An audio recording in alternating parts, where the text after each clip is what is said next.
Zoo Man. It's the kind of name that sounds like it should belong to a superhero or something. Maybe a character on a cartoon show that teaches kids all about wild animals. Tiger King may have been another one that comes to your mind. But in the early 90s, this whimsical-sounding nickname belonged to a man in his early 30s, father to two sons, Thomas Huskey. All thanks to his ties to the Knoxville Zoo, where Thomas helped his father take care of the elephants. Or I guess that was one explanation anyway. The other, that part's a little darker. You see, those who worked along Magnolia Avenue in Knoxville, Tennessee, knew Zoo Man to be the kind of customer who was best avoided. The kind who liked to do unspeakable things off the clock, with the outskirts of the zoo as the backdrop. Even knowing that some of the women who sold the types of services Zoo Man was interested in had already accepted this risk as part of the profession by the time they had met him. Sometimes the luxury of choice is too pricey for those in need of money, and sometimes the true cost isn't revealed until much later. When a hunter dares walk through a forest on a haunted day in October, only to discover... Well, let's pause here for a minute. So before we dig into this kind of case that gets disturbingly dark right off the bat, we should probably move along to the intro and, more importantly, the content warnings for this episode. Today's case, it's a dark one.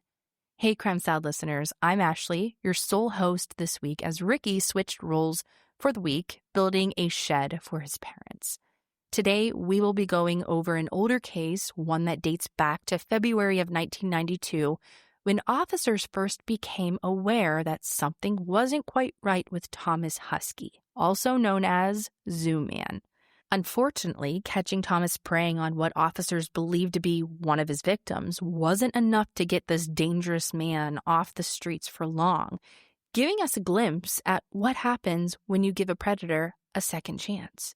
Every case has its complications, complex layers, and frustrating twists, but this one stands out as being particularly tangled, absurd, and downright horrific. Before we get too far into it, though, we must warn you that today's episode includes discussions of sex work, sexual assault, strangulation, murder, and mental illness with a focus on dissociative identity disorder. If you're sensitive when it comes to any of these topics, you may want to skip this episode and tune in next week instead. For now, we'll turn our attention back to a disturbing discovery made in 1992 that led investigators to take a closer look at a suspect they had already let off the hook. On October 20th of 1992, a hunter walking through a secluded stretch of woods just off of Cahaba Lane in Knoxville, Tennessee, came face to face with death. Probably not in the way that he expected, having accidentally stumbled onto a crime scene. Stumbling upon something so horrific would have changed his hunting experience forever. I can't even imagine how fast your stomach would drop, not to mention alone in the woods. Law enforcement was immediately called out to examine the naked corpse the hunter had found lying underneath an old mattress, marking the beginning of a new hunt for justice in honor of the innocent woman who had been bound, likely assaulted, and strangled to death before being discarded in the woods as if she wasn't even human. The victim was later identified as 32-year-old Patricia Rose Anderson. Patricia was 2 months pregnant when her life was stolen, which is undeniably tragic. Yet, as horrifying as the discovery of Patricia's body was, the forest wasn't done revealing the haunting secrets that a monster had tried to hide within it. When Tom Presley, an investigator who worked for the Knoxville Police Department, heard about the bodies being found, hidden among the isolated stretch of trees in East Knox County, something sparked in his mind. Not just disgust, but realization as he recognized that exact crime scene from an arrest he had made back in February of that same year. Presley called the county right up and told them directly, "I think I know who your killer is." And that leads us to Thomas Huskey. So, in February of 1992, before this killer was known as a killer, as far as we know anyway, paying for standard sexual services wasn't enough for Zoo Man. He earned himself quite the reputation among the women working the streets he frequented by assaulting and abusing whichever sex workers were still willing to go with him. Targeting a vulnerable group of women, he got away with it too, for a while, that is. Despite often being referred to as the oldest profession, sex workers have been forced to deal with a long history of stigma and judgments from society, even when crimes are committed against them. The fact that sex work is illegal in many places is known to make many sex workers reluctant to have anything to do with law enforcement, to the point where countless victims suffer in silence rather than report assaults against them. All too often, those who do come forward don't receive the support they deserve, as sex workers tend to be seen as less credible and sympathetic than other victims. A study done exploring this topic highlighted the legitimacy of victims' concerns, concluding that most of the officers the researchers interviewed seemed to view violence against female sex workers as an inescapable part of their chosen profession. After acknowledging that sex workers are often victimized by clients, including being robbed and assaulted, one female officer complained, quote, "After they get messed with, they call us and report it. Can you believe that? And we have to deal with it. Could you imagine that a drug dealer reported to us that someone beat him up while selling or took all of his drugs? It's unbelievable." Unquote. Zooman likely knew that assaulting sex workers meant that his victims were far less likely to send officers in his direction. But in February of 1992, this predator's luck would finally run out when one of his victims found the courage to go to the Knoxville Police Department and report her attacker.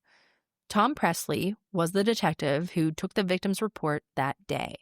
And as she recounted how her attacker had taken her to an isolated area along Cahaba Lane and brought her out to the woods where he had roughed her up and robbed her, she was even willing to go back there just to show the detective where the attack took place.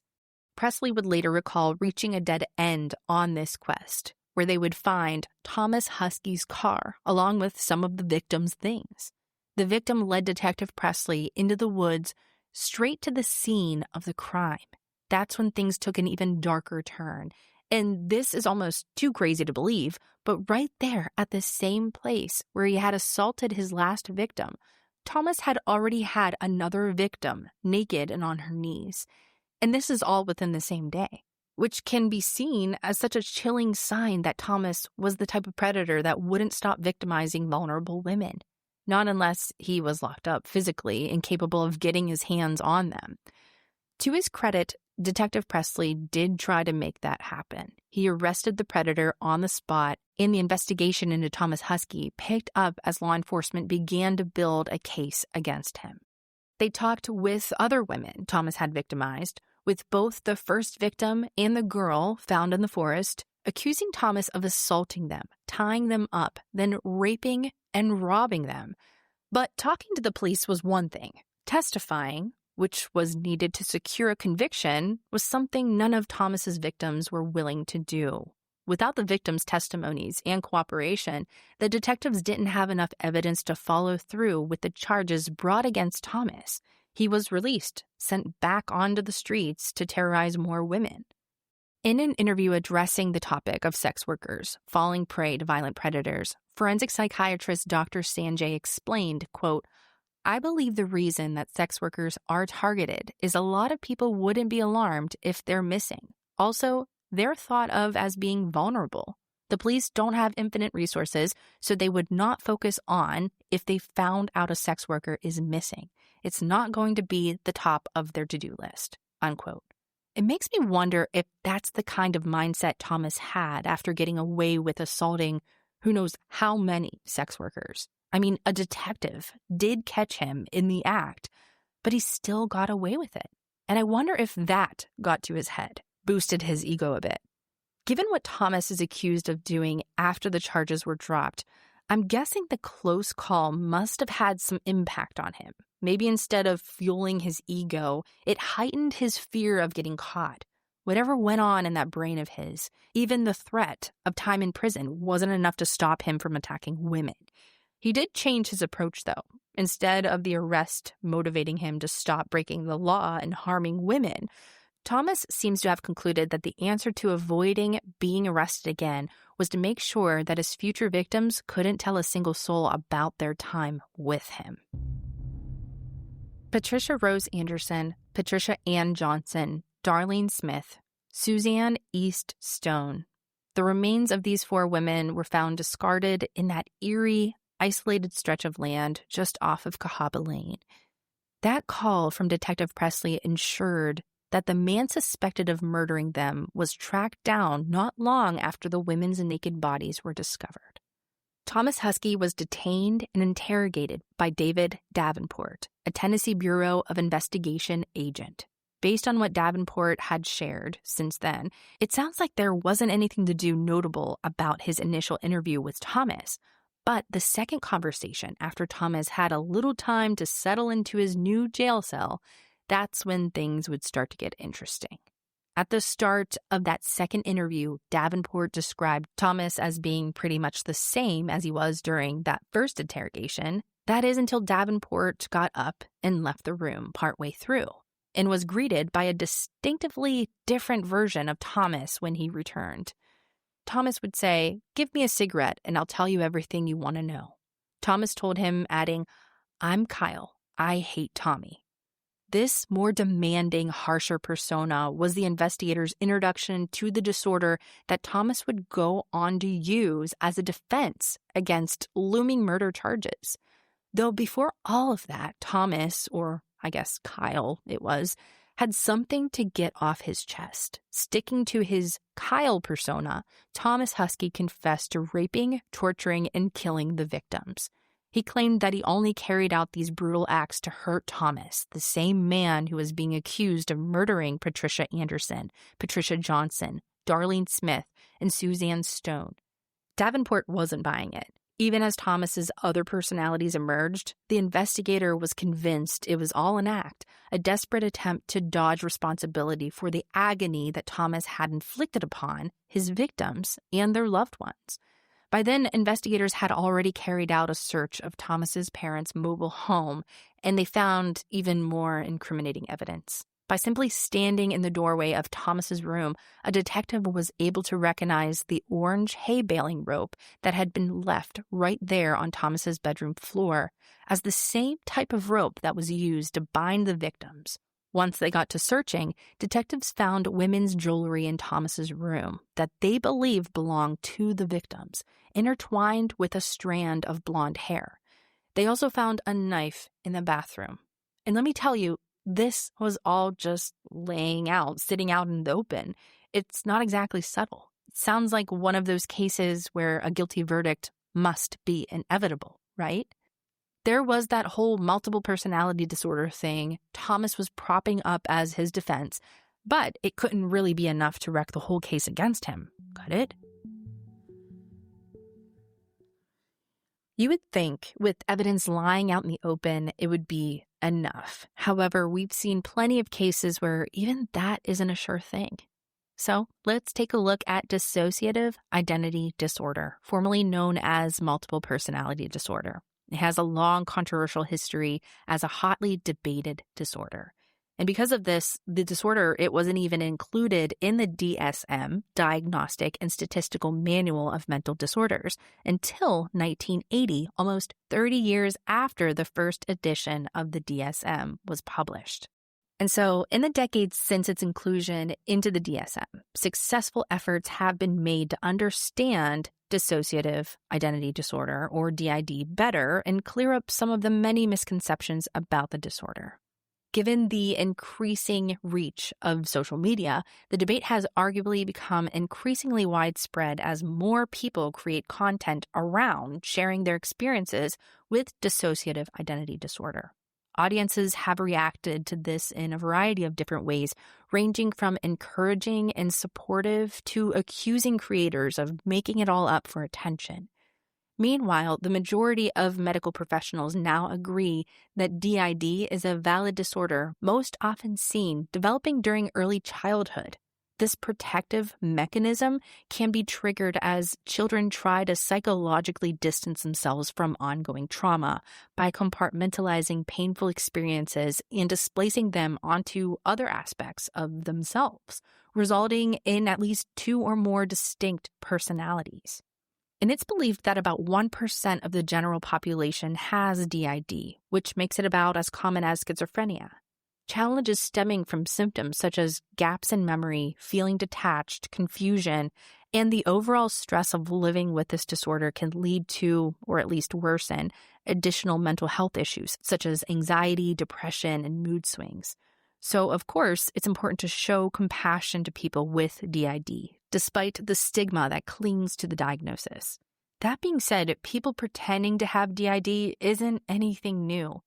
Sybil, a book that was sold as the true story of a woman with DID, is one of the best examples of this. The bestseller has been credited, at least in part, to the jump in reported cases of DID from less than 100 to thousands within a few years, following its publication in 1973. Spreading awareness is a good thing, though, right? Well, yes, except it's since been uncovered that Shirley Mason, the real woman the book was based on, lied about having DID to get closer to her psychiatrist, Dr. Connie Wilbur.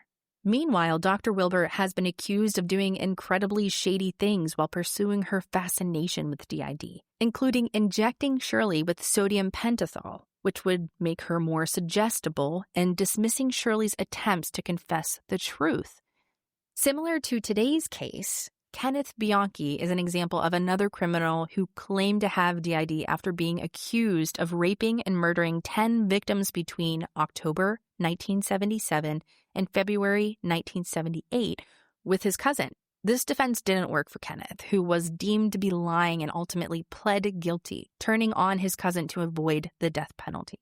So opinions on whether Thomas Huskey truly suffers from dissociative identity disorder are bound to vary, of course. And even if everything Thomas had claimed is true, there's still room to debate if a DID diagnosis would justify Thomas being found not guilty.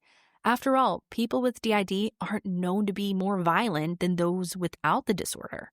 District Attorney General Randy Nichols was determined to prosecute the case regardless.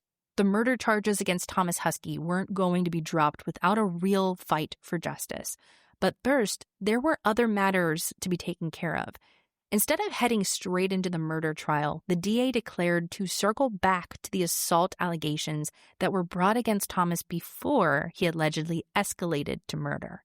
By 1996, Thomas Huskey was successfully prosecuted and convicted for brutally attacking those earlier victims.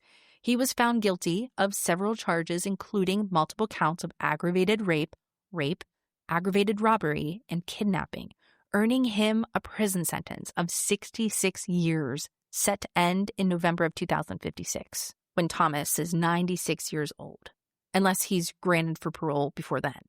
But the district attorney wasn't done with him yet. 3 years later, in 1999, Thomas Huskey returned to court as his murder trial began. For this second trial, the stakes were much higher. This time, Nichols wasn't aiming for the death penalty.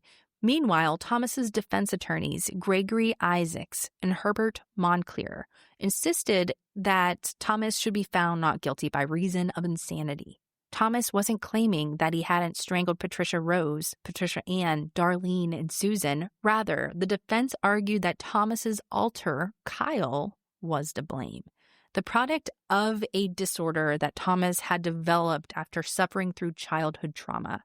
In response to this, prosecutors tried to chip away at Thomas's credibility, calling on William Fletcher, one of Thomas's old cellmates, who testified that Thomas told him of his plans to pretend to have multiple personalities to avoid the death penalty. To explain how Thomas got so good at faking the disorder, prosecutors pointed the finger at Sybil, the book that they believe indirectly taught the defendant how to fake DID. Both sides appeared to invest a ton of time and energy into the trial, calling up expert witnesses and passionately arguing for what they believed was the most just verdict. But by the time Thomas's fate was put in the hands of the jury, they struggled to agree on a verdict. While most of the members of the jury believed that Thomas was a murderer, they were deadlocked on the issue of his mental state. And after 5 days of deliberation, the judge declared a mistrial. Despite this disappointment, Nichols wasn't ready to give up. The legal battle continued all the way from fall of 1992 into the later months of 2005. Throughout this time, the prosecution's case against Thomas suffered from a couple of hefty blows due to the defense's team's success during the appeal process. During the process, the defense called the search warrant obtained by the Knox County Sheriff's Office investigators, which they had believed granted them legal permission to search Thomas Huskey's parents' mobile home, into question. The appellate courts ruled in the defense's favor, declaring that the city judicial commissioner who had approved the warrant didn't have the authority to issue it. The warrant wasn't flawed. This meant that Nichols could no longer use the evidence found in the home to prove his case, which maybe wouldn't have been so bad if the appellate court hadn't also ruled that Thomas's confession had been coerced, striking his statements from Nichols' arsenal of evidence. So by October of 2005, the murder charges against Thomas Huskey were dismissed. The prosecution simply no longer had enough usable evidence against Thomas to secure a conviction. Despite confessing to assaulting and the strangulation of innocent women to death, it looks like Thomas will never be convicted of murder, a serial killer who got away with it. In fact, it seems unlikely at this point that anyone will be held responsible for the murders of Patricia Rose Anderson, Patricia Ann Johnson, Darlene Smith, and Susan East Stone. This disappointing outcome is something Randy Nichols has addressed, stating, quote, "I misjudged it tremendously. I never did see what it would turn into and what it ultimately turned out to be. I did not see that," unquote. But perhaps we can find some kind of comfort in knowing that the man most people believed killed Patricia Rose, Patricia Ann, Darlene, and Susan has spent about 30 years behind bars so far, despite that injustice. And behind bars is where he remains to this day, currently incarcerated at the South Central Correctional Facility in Clifton, Tennessee. I think it's both tragic and important to acknowledge the fact that it seems that the women of Knoxville are a bit safer with Thomas Huskey in prison. His decades-long sentence wasn't handed down as a punishment for murder. Ultimately, it came down to those aggravated rape, aggravated robbery, and kidnapping charges that did him in. I wouldn't doubt that the ongoing murder investigation gave prosecutors extra motivation to secure that conviction. But I can't help but wonder if 4 lives could have been saved if those charges had been aggressively pursued much earlier, before Thomas's violent attacks escalated. If he had been sentenced to decades in prison directly following the violent rapes he committed, would that have been enough to spare Patricia Anderson, Patricia Johnson, Darlene Smith, and Suzanne Stone, and all of their loved ones, the trauma and unfathomable pain that Thomas inflicted on them? In this situation, I truly believe that Thomas Huskey is the only one to blame. Still, it might be worth considering the better endings that could be possible if all victims felt safe enough to speak out against their abusers, granted support, empathy, and compassion as they try to heal from the traumatic experiences that they did nothing to deserve. As of the day that we're recording this episode, Thomas is a few months away from turning 65 on August 20th. Considering he still has a few decades left of his 64-year sentence, it's very possible that he will die in prison. It's also possible that he'll be let out on parole before that, having qualified for his first parole hearing back in 2015. However, there has been some progress made when it comes to protecting sex workers. Despite the negative stigma that remains more than 3 decades after this monster forever scarred his victims, sex workers who don't feel comfortable reaching out to law enforcement for any reason now have other options, resources they can turn to in place specially just for them. One example is NUM, N-U-M, a charity based in the United Kingdom that provides support, tools, and services to sex workers. Through their website, sex workers can exchange important insights with each other by reporting incidents, checking client details, and signing up for alerts of people to watch out for. They also offer extra one-on-one help through the option of connecting with a caseworker by calling their number 0800-464-7669. Tuesday to Friday, 10 a.m. to 4 p.m., or through email casework@nationaluglymugs.org. In the United States, the Sex Workers Project is another great option for sex workers who are in need of non-judgmental, accepting support. According to their website, the Sex Workers Project provides client-centered legal and social services to individuals who engage in sex work, regardless of whether they do so by choice, circumstance, or coercion. Reaching out by calling 646-602-5617 or emailing the organization at swp@urbanjustice.org. You can start the process of making progress with the help of knowledgeable attorneys and social workers who are committed to making the world a safer place for sex workers. It's incredibly important to spread compassion along with awareness. So as we wrap up today's deep dive into the tragic case, we encourage all our listeners to share this episode on social media to keep the conversation going. And of course, now that we got to fully discuss a case that has been nagging at the back of our minds this week, we would love to hear your thoughts on the final verdict. Do you think Thomas Huskey was guilty of murder? Was his sentence just? Would you feel comfortable knowing he was rebuilding his life among the rest of society again? Leave us a comment to share your perspective. And as always, we're so grateful for our Crime Salad Patreon and Apple subscribers. Your support means the world to us, and it allows us to keep this podcast going. Thank you to all of our listeners for tuning in. We're so grateful for this chance to share these heartbreaking but important cases with you as we do our best to lend our voices to those who have been unfairly silenced. Stay safe, take care of yourselves, and we'll catch you next week for another deep dive into the stories that need to be told.